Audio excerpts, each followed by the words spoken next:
Hey, good evening, everyone. Welcome to the Lacy Johnson Weekly Podcast. I'm Lacy Johnson, and this is the first. Uh, every other podcast taping has been in our studio in North Minneapolis. This is the first time I'm doing remote here in Raleigh, North Carolina, on some business and a lot of meetings and getting not enough sleep, but that's okay. Food is good down south. Before we get started, a couple of things. I want to recognize the podcast team one more time: Sasha, Jim, Curtis, Ava, Joe, Studio, Matt, and Andy, who's here, who is in the studio, my studio tech. And speaking of Andy, the first thing, Matt did the recording, our last taping. And he and Andy are tech guys. And the reason he did it was because Andy was not available. Uh, Long story short, my studio tech Andy is a new father, and so I just wanted to say congratulations to him, and thanks Studio and Sasha and Joe for standing in for him while he was out. And uh, I like what Andy and both Studio are doing. They're very young men, but they're already family oriented. I think Studio has three children, and it has had his first. And if you listen to my podcast, I just think family is the key. A strong family, a strong two-parent family. And so I see those two young men headed in that direction very early in life. I tell them all, though, and all the young men I talk to, is that try to uh, do as me and my wife has done. We've been together over 45 years, been married over 35 years, raised two children, uh, graduated from college, and overall they're doing pretty well. I'm not going to get too much into the details, but I'm basically proud of what they're doing. And so Christmas will be coming up this Sunday, and I'm one of those people I don't really holidays normally sneak up on me because just about every day seems the same to me, and I don't give one day more special attention to the other. But I hope you got everyone is prepared for Christmas here in Raleigh. I know that's a lot. All the shopping centers, parking lots full. So hope you're out there uh, getting last minute things done. Speaking of that, some of you who follow me, you know that most holidays we get out a newsletter. There will be either it's out now or will be coming out shortly, and it's called A Sense of Christmas.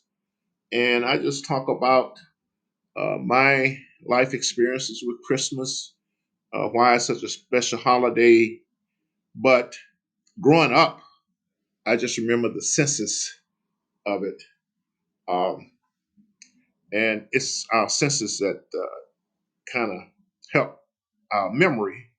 And we went through the various senses as far as the taste of the food and the cakes and the pies. And every Christmas, my grandfather would bring us big boxes of apples and oranges so you could have that smell there. And then all the good things there, just the sunshine, the feelings that we had, especially one Christmas when a nine of us children was home with our families, including our children, their grandchildren, and we were all in the same house. And to me, life does not get any better than that. And those of you who follow me regularly, I'm one. I've often said I had a perfect childhood, and a lot of it had to do with that and the people around me. And it wasn't so much the money. Of course, as a child, we enjoyed getting the toys and things every Christmas. So read the newsletter. It talks about all that, but at the end, I remind people what the holiday is about. That it's not necessarily about all the food and the toys. It's about remembering the importance of Jesus Christ. And I'm upfront. I try. I don't always succeed.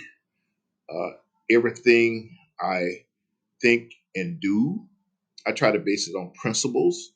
And I challenge people all the time. Why do you think this way or why do you feel this way? I can always cite a principle that is based on it off the top of my head because I thought about it before. And where I'm going there is that the things that determines the principles that determine what I say, think, and do, at least try.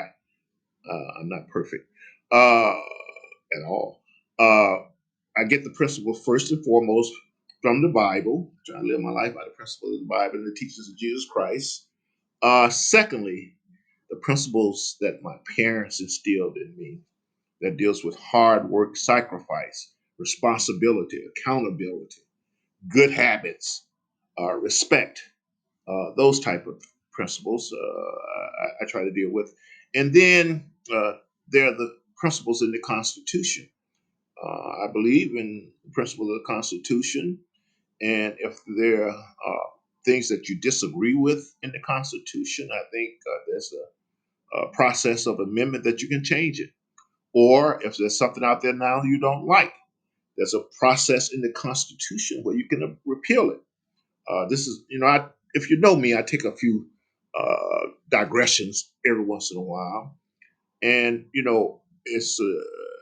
I talk to a lot of people about the Second Amendment, and I remind people I live in an inner city community, and if I were the toughest community, and maybe even the poorest community in the state of Minnesota, and so uh, there's a lot of issues with gun violence and things, and you probably know too, I'm more of a conservative bent. But the Constitution, Second Amendment, allow people to carry guns. You have right to bear arms. And I tell all of my friends, and this is just the way I think, if you got an issue with people carrying guns, why don't you just try to repeal the Second Amendment? And it's not going to happen. And I guess they know it's not going to happen. But amend the Constitution. But as long as that's a right in the Constitution, I think people should do it. And there's a lot of logic behind it.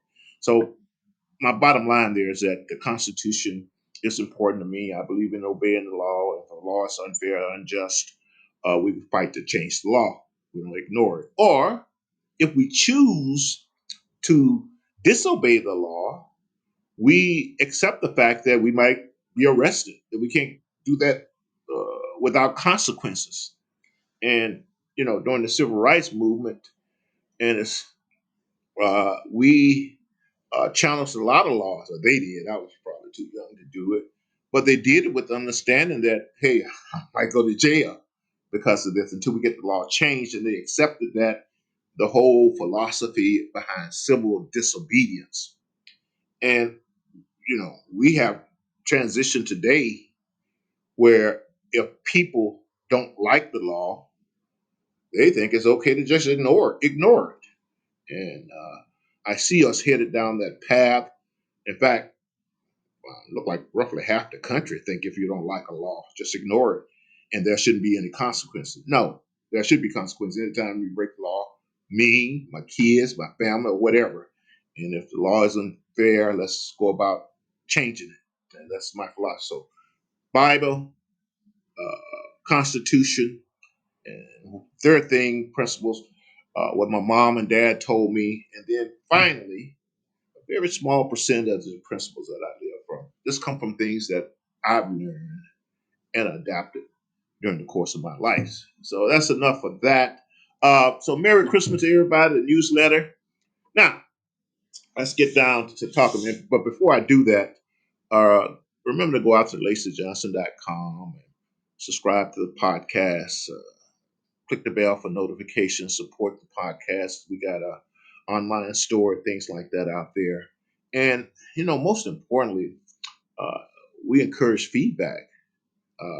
And I'm one of those people. I love to hear from people who disagree with me and who challenge what I'm saying or any quote unquote facts I'm putting out there. So if anything you disagree with, I really encourage you. Uh, to let me know, and I would gladly respond to it. So do that for me. Now, over the next 2 weeks, we got two more podcasts this year. This week, I'm just going to talk about some things that's happened to me during the course of the year. And then next week, we're going to do like a yearly review of events and people and things like that. And we'll probably, right now, I'm planning on having a guest to come in and discuss education. That's a very important point to me and the current state of education, the future of education, and what's out there. I've already had a meeting with him. I agree with some of the things that he's trying to do fundamentally. I still think there's some challenges there. So we'll get into that next week. It's all about self directed learning and about competencies. And it's really talking about fundamentally change the way we educate people. It's also the beauty of this education model that we'll be talking about is that it can be used in corporate world, families, homeschooling, and everything. So, bottom line, we'll uh, likely be talking about that and the year in review on the next podcast. Now, uh, you know, it's not often, and talking about my year, it's not often that we that a person dies and then live to tell about it. And for those of you who've been with me all year, you know I took about a 3-4 month break there because I had surgery and I had some serious post operational complications. And basically, uh, like my surgeon told my sister and my wife, I died. But I'm here today. And it was, and I'm not going to spend too much time on it. There's a podcast on it that explains the whole experience. But when something like that happens to you, you do take stock of your life. And so, what that makes me do today is just talk about the spiritual aspects of life. And I know there are a lot of people out there. It's not who thinks religion is the opiate or the masses. And I heard that the communists, they don't believe in God at all. They said it's like I forgot what he called it, the head of China. But the bottom line is that I know there are people out there skeptical and they look at it different ways. But I want to explain to you the spiritual aspects of my life and whether you believe or not. The fact is, that physical, that spiritual aspect of my life, I think it's responsible for bringing me back here. And I say that because, and once again, this is out in the previous podcast.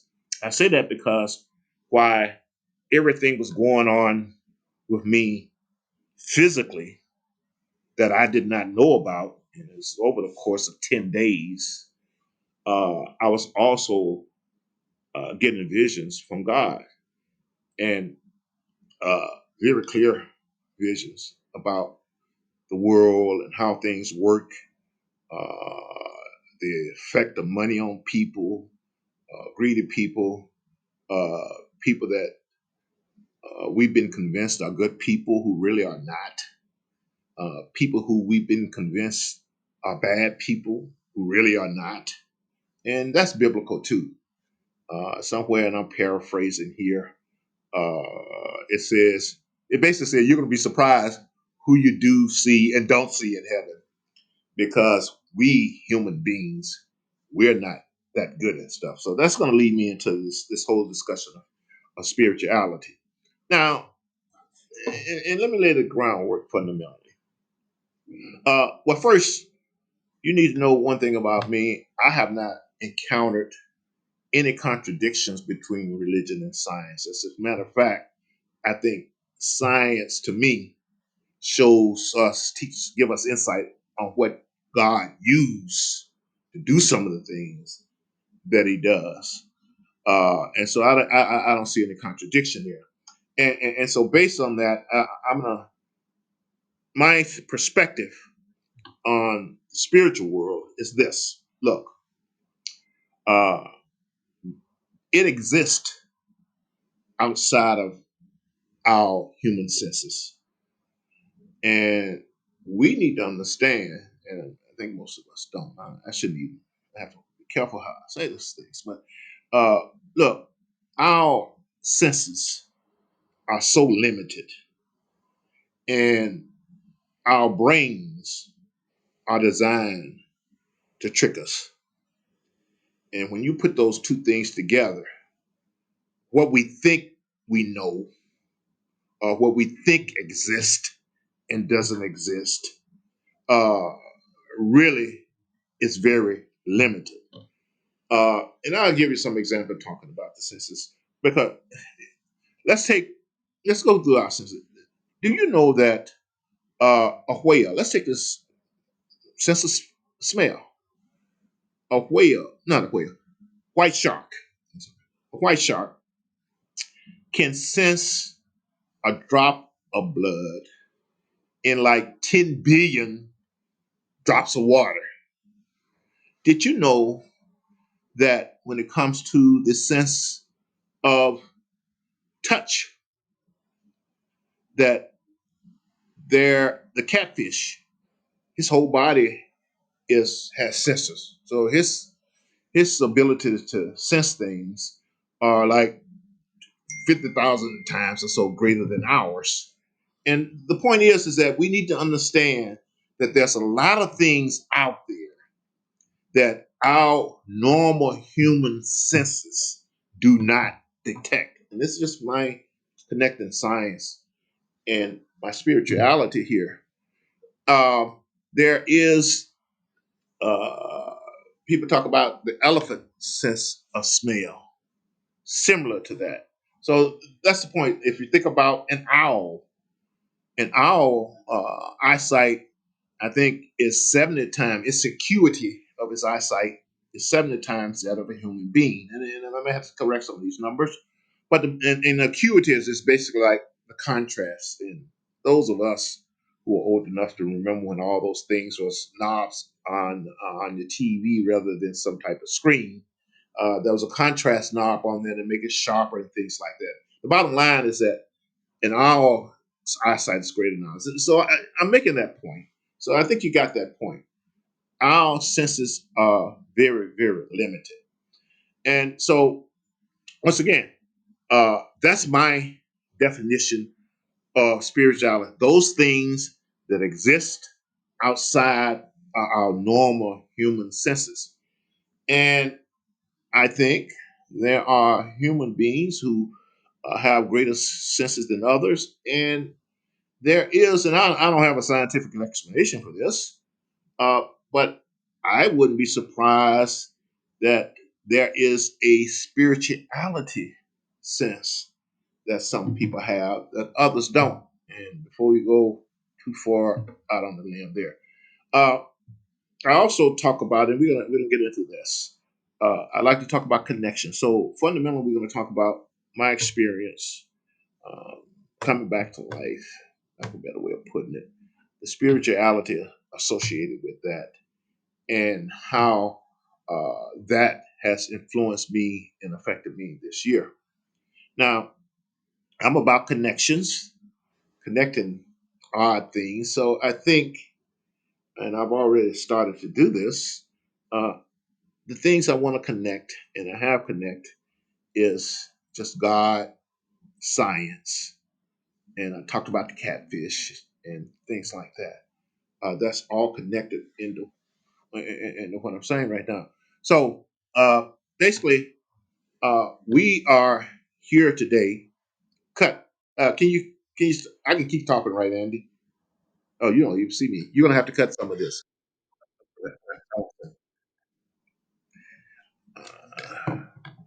In fact, I want to. Let me just go. Oh, and you're gonna have to do a good job here, Andy. Let's go through the five senses. Sense of hearing, the owl. I told you, it, his eyesight. He can see at night, and technically, his ears are kind of offset, asymmetrical, and what that allows the owl to do is triangulate and figure out where his prey is. It's kind of like the technology behind shot spotters, and I don't want to get too much into that. But he has some technology in him that enable him, the owl, or female owls out there too, to pinpoint exactly where their prey is. I told you the white shark, sense of smell, can smell a single drop of blood in 10 billion drops of water. Think about that. And speaking of water, one of the things I told you about, I couldn't drink water for 3 weeks or so. And that's an interesting experience too. Uh, I told you about the sense of touch, and it's the jewel beetle. Jewel beetle can detect fire. Listen to this. A jewel beetle can detect fire 50 miles away. That's his sense of touch. A catfish, uh, like I told you, sense of smell throughout, sense of taste. He got taste buds throughout his body, basically. I think this catfish had like 175,000 taste sensing cells, and I think the human being, if I remember correctly, has about 10,000. 175,000 compared to 10,000. So everywhere you look at, we see that our senses are very limited, even compared to other animals. So that's one of the things I want to say to you. Okay. Uh, what? Pause. Oh no, you keep going. Uh, okay, I'm good. Okay, good, good. Uh, so the things, my priorities in life has always been, and looking at the spiritual things, and these are the type of things I thought about while I was in rehab, laying on my back and for 30 days and couldn't eat or drink anything for 3 weeks. They had to feed me through my nose and things like that. But I had a lot of time to think and connect with God and what was going on around me. So these are the type of things that came to me. So God, family, these are my priorities based that I thought about when I was recuperating. God, family, fraternity, and people might find that strange. Uh, my community, my state, and my country, and those are my priorities in life. And people might find it strange that you mentioned a fraternity, but those of you out there who are familiar with the black fraternities, and I'm going to use their common name, the Omegas or Qs, the Alphas, the Sigmas. That's four of them out there. And I'm a Kappa, member of Kappa Alpha Psi fraternity.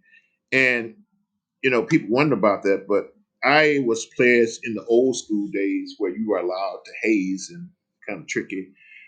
What before hazing was outlawed, and there, of course, are disadvantages to that, but the advantages that it did or had was when you go through something that's challenging and difficult, a lot of things that's challenging and difficult, with a group of young men, with a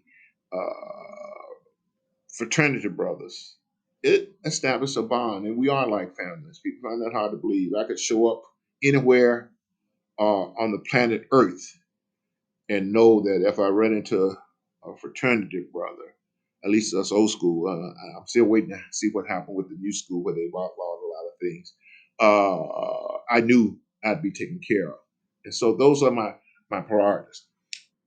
So looking back on some of the things that I thought about is just what's my role in this world. Uh, I like to have a legacy of helping people. I thought about the fact that I've never been one of those people whose first motivation is money or fame or big houses or fancy cars. That's never been me. And I've always wanted to just help people. So that's one of the things. Oh man, I'm not doing this well. Hold on a second. I got some of my notes in the wrong place. Okay. Uh, um, so just chasing fame and fortune has never been me, and I just try to look at the positive impact that I have on people's lives. Uh, now, I often talk about look if Jesse Ventura, the former governor of Minnesota, said he want on his tombstone. He never owned a cell phone, which is kind of interesting. But I thought about that when I heard it. Basically, I wanted to be known as a good dad, good husband, and a good family member, and a problem solver. I think that's one of the best things that people do. I just like looking at issues and problems and trying to come up with a solution. And so that's one of the things that I'm looking at also. One of the things, and one of the reasons I got into talking about the money things is when I woke up out of my, I don't know, coma, whatever you want to call it, induced sleep, uh, I turned on the TV and I couldn't stand it, man. And keeping in mind, I had just come out of a vision where, I mean, people were just crazy about money. And it's kind of sickening, really. I mean, people, uh, I don't have I don't admire people because of the money. I don't want to be like people just because they got money. I don't want to be like people because they have material things or because they're famous. I want to be like the my heroes when I was growing up.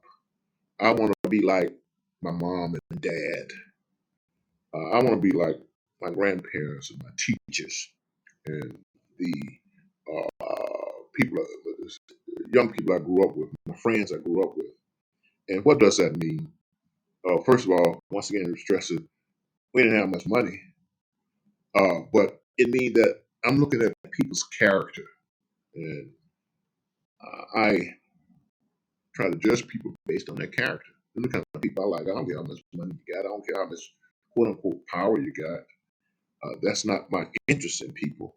And one of the reasons when I think about it, when my looking at my childhood, why I enjoyed it so much, is God and the people that was around me, and that's the way I am today. Okay. Uh, Bottom line, uh, looking back over this year and the experience I went through, I've just gotten a whole new perspective on life. I'm more dedicated to helping my community. Of course, being helping my family first. Being a better servant of God. Uh, Supporting my country. I know it's not popular for half of the country. Don't look like America, but I'm a loyalist. Loyalist. Wherever I live, wherever I stay, wherever I am, that's who I support. I'm an American, and I'm not one of those who use hyphenated names. I think hyphenated names is kind of like hyphenated names in marriage. Uh, Hyphenated name to me is kind of like not 100% in, and I'm 100% in to America and its principles and the opportunities. And no, it is not perfect. Yes, we have a long way to go, but as my pastor says to us all the time, stop thinking about what you don't have and start thinking about what you do have. Stop thinking about what you didn't get and start thinking about what you have. And that's normally the way I look at it. I'm just a positive person. I look at what I have, and I thank God that He's given me everything I need in life to be successful, and He's given me wisdom on the world and the way people are, and I don't let that bother me at all. People that know me, and you look across on my podcast, I don't get into racism and white privilege and all that type of stuff because I know what I achieve in life is between me and God. And that's why Uh, if you got that perspective, that's spiritual perspective on life, that's what allows me to say, I have not had a bad day in my life. And I sincerely mean that. It's one of those other things that I say that people find it incredible. But that's a perspective on life. That's a perspective on life on earth. That's a perspective on people. That's a perspective on good and evil. All those things. And you have that perspective on life. And that's what I've gone through with life. And even with perspective, a lot of people listen to what I went through and they, kind of feel bad about it. But uh, during my holiday hospital visit and my rehab center visit, there was not one moment that I negative thought in my mind. There was not one moment where I felt sorry for myself. There was not one moment, I guess, and that's explained to others, that I didn't feel blessed. And I wasn't thinking that was not thanking God. I was thanking God the whole while I was there. And I was just trying to uh, see how this experience fit into my purpose in life. Because once again, my perspective is, and once again, you don't have a bad day. There is a purpose. Well, God has a purpose for everything that happens to me, good and bad. And I think you have to have a certain spirituality to see what that purpose is and how it's connected to what you're going through. And so it has been a growing experience for me. It has helped me deal with a lot of challenges. Challenges besides the health challenges. Most of the challenges are just dealing with people and with their human nature and just how, I guess, money motivated they are, how the means justify the ends justify the means. That's basically the way that a lot of people look at it. And there are just dealing with other people's stress and strain and worry. Because once again, as a spiritual person, as a man of God, you find that hard to believe. I don't do worry. I don't do stress. I don't do strain. When something good or bad, and most of the challenges is when the real challenges come through, you see where it fits into your purpose in life. And so that's where I am today. I'm glad I went through it. I'm going to take it forward next year. And some of the things I'm saying today, I'm going to connect to some of the things that's going on in the world because God did give me a vision of that. And look, I don't want to sound like some type, because I'm not. I'm just a spiritual person. Some type of nut. People want to like you're in a cult. So no, because a lot of people like to paint things that way.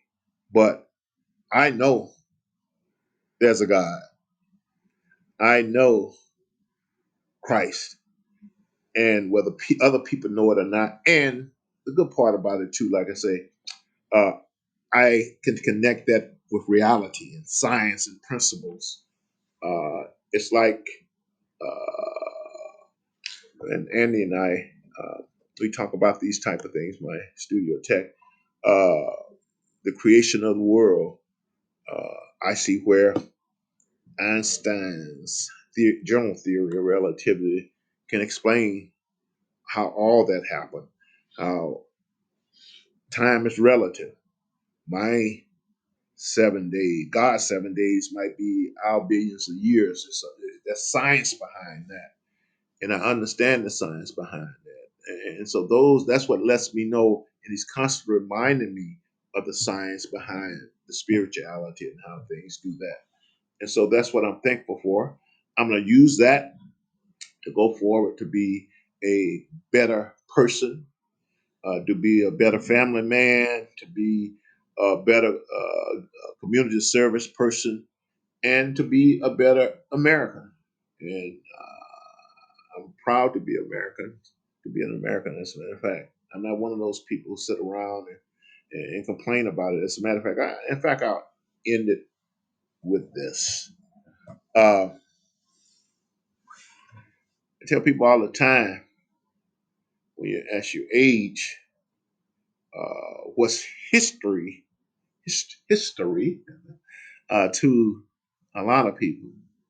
I've lived it, and when you live through what I've lived through, you see more. You still see the improvements we need to make, but you've seen the improvements we had to make, that we made in the past also. So you're able to see how far we've come. You're able to see the progress. You're able to see the momentum. And part of the issue nowadays, uh, young people, and then some of them are smart and educated, but they're not wise. Wisdom comes with age, I think, and knowing the words of God and the Bible, things like that. You don't find wisdom for sure in a college classroom or any classroom. You don't find it in a book. So we got a lot of these young people that's walking around with so much influence that we have. They don't understand the progress that we made, and so they're talking about things like uh, defunding the police and all that, and critical race theory, and all that kind of. Well, I'm gonna just be honest, silliness to me. It's as much as silliness. And when you have within your lifetime seen the progress that this country has made, and it's tremendous progress, people. It's been tremendous progress. America has made tremendous progress since the civil rights movement, 60s and 70s, in race relationship, in acceptance of sexual preferences, in the progress we made towards in how we treat women and things like that. America has made a great progress. What we need, what I would like, and what we'll be talking about, and I'll be working on in the future, to get our young people with their knowledge and energy and stuff to get a different perspective on where we are as a country and to keep helping us become a better country rather than thinking it's something that we have to tear down. In fact, I ended with this. I've done a lot of traveling, and I told you I got an open offer off to one of my sons. Anytime you want to go live in another country that you think is better than America, I will pay for your moving expenses. And I'm pretty sure most cases you're gonna find out a little different. And that's not to say that people have left America for those kind of reasons and enjoyed themselves, but generally speaking, this is the best country to be in, and I'm proud to have raised my family here, and I'm proud to have tried to use my life to make this a better country, a better world, and a better place to live. So I hope that uh, sums up some of the impact that my medical experience had on me. Uh, God has let me know I'm here for a purpose, and that as long as I do that purpose, He will watch over me and keep over me, and everybody else can do what they want, think what they want.